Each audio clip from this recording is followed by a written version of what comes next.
اور تیغ سے زیادہ تیز ہے، نیچے جہنم ہے، جو اس پر سے گزرتے ہوئے گر گیا وہ نیچے جہنم میں جائے گا، اور لیکن مومن تو آنکھیں بند کر کے اس کے اوپر سے گزر کر جائے گا۔ تو معلوم ہے جہنم کیا بولے گی؟ اے خدا کے بندے مومن، جلدی سے گزر جا، تیرا نور میری آنکھ کو ٹھنڈی کر رہا ہے۔ یعنی مومن کا نور ایسا ہوگا کہ جہنم ٹھنڈی ہو جائے گی۔ ہاں تو نور ہوگا نا پاس آپ کے، قبر میں بھی نور ہوگا، اور قیامت کے دن بھی نور ہوگا، اور جب تک قبر میں سوتے رہیں گے وہاں ایئر کنڈیشن چلتا رہے گا، جنت کی ہوائیں آتی رہیں گی، اور وہ قبر دعا کی مقبولیت کی جگہ بن جائے گی کہ جو وہاں جا کر دعا کرے گا اس کی دعا اللہ قبول کرے گا۔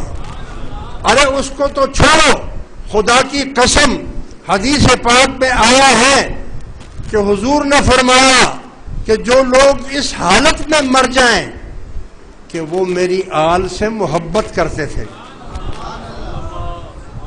جو میری آل سے محبت، سادات سے صرف محبت کرتے تھے، جب وہ مر جائیں گے تو اللہ تبارک و تعالی روزانہ آسمانوں سے فرشتے ان کی قبر کی زیارت کے لیے بھیجے گا۔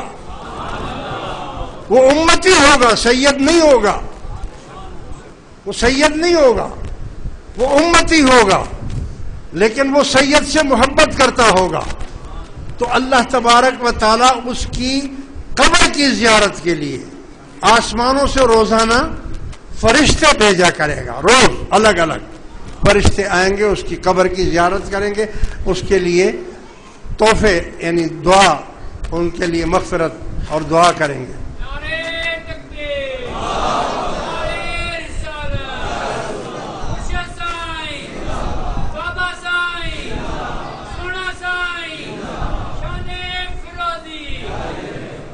اس سے ایک بات اور ثابت ہوگی کہ لوگ کہتے ہیں تم قبروں کی زیارتیں کرنے کیوں جاتے ہو؟ وہاں کیا رکھا ہے؟ وہاں یہ رکھا ہے، وہاں دعا قبول ہوتی ہے۔ اللہ نے جب فرشتوں کو حکم دیا کہ جاؤ اس کی قبر کی زیارت کرو، تو اس کا مطلب ہے زیارت کرنا جائز ہے، تبھی تو اللہ نے بولا نا فرشتوں کو، ورنہ فرشتوں کو اللہ فرماتا ہے کہ تم شرک کرنے جا رہے ہو، وہاں پر قبر کے اوپر جا رہے ہو، تم لوگ کیوں جا رہے ہو؟ معلوم ہوا قبروں پر جانا سنت رسول بھی ہے، سنت صحابہ بھی ہے، سنت اہل بیت بھی ہے، سنت ملائکہ بھی ہے، فرشتوں کی بھی سنت ہے۔ یہ آج بھی 70,000 فرشتے دن میں حضور کی روضے پر حاضر ہوتے ہیں، اور وہ شام کو چلے جاتے ہیں، اور شام کو 70,000 ملائک پھر آتے ہیں، اور ساری رات حضور علیہ الصلوۃ والسلام کے اور روزے کی زیارت کرتے ہیں، اور جو فرشتہ ایک دفعہ آ گیا دوبارہ اس کا نمبر قیامت تک نہیں آئے گا۔ دوبارہ، ارے ہم تو خوش نصیب ہیں، جب چاہو چلے جاؤ۔ ہاں ان فرشتوں کو دوبارہ نہیں، ایک ہی دفعہ، جیسے حج ہوتا ہے ان کا ایک ہی حج ہے، وہ آتے ہیں۔ معلوم ہوا کہ قبر پر آنا فرشتوں کی سنت ہے، حضور کی قبر پر حاضری دیں۔ حضور حیات النبی ہیں، زندہ ہیں۔ ایک واقعہ سنو، میں نے آپ کے سامنے قرآن کی ایک آیت کریمہ پڑھی تھی، یاد کریں، یاد ہے؟ وَلَوْ أَنَّهُمْ إِذْ ظَلَمُوا أَنفُسَهُمْ جَاءُوكَ فَاسْتَغْفِرُوا اللَّهَ وَاسْتَغْفَرَ لَهُمُ الرَّسُولُ لوجدوا اللہ توابا رحیما۔ جب تم لوگ اپنی جانوں پر ظلم کر بیٹھو، تمہارے تفسیر نے لکھا ہے کہ تمہارے گناہ اتنے زیادہ ہو جائیں جتنی زمین پر ریت پڑی ہے، یا تمہارے گناہ اتنے زیادہ ہو جائیں جتنی سمندروں پر جھاگ پڑی ہے، تو پھر کیا کرو؟ جاؤکا، میرے محبوب یہ آپ کے پاس آ جائیں۔ نہ جا المدینہ کہا، نہ جا المکہ کہا، نہ جا المسجد کہا، جاؤکا مخصوص کر دیا۔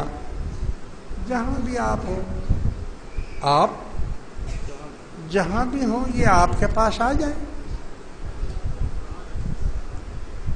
فاستغفر اللہ، اب یہ اللہ سے توبہ کریں۔ واستغفر لهم الرسول، اور رسول بھی ان کے لیے شفاعت کرے۔ لوگ کہتے ہیں کہ قیامت کے دن شفاعت کا حکم ملے گا تو پھر حضور شفاعت کر سکیں گے، اگر حکم نہ ملا تو نہیں کر سکیں گے۔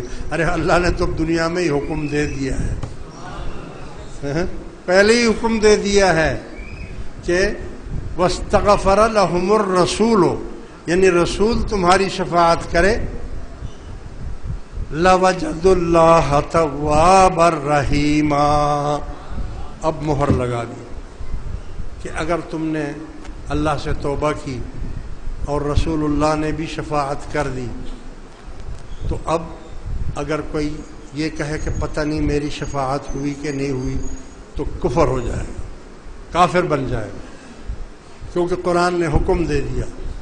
اللہ فرماتا ہے کہ اب تو تم مجھے رحم کرنے والا اور بخشش کرنے والا ہی پاؤ گے۔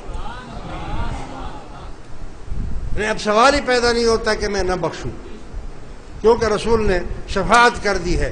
اب سوال نہیں پیدا ہوتا ہے کہ میں نہ بخشوں، تو قرآن کا فیصلہ ہے۔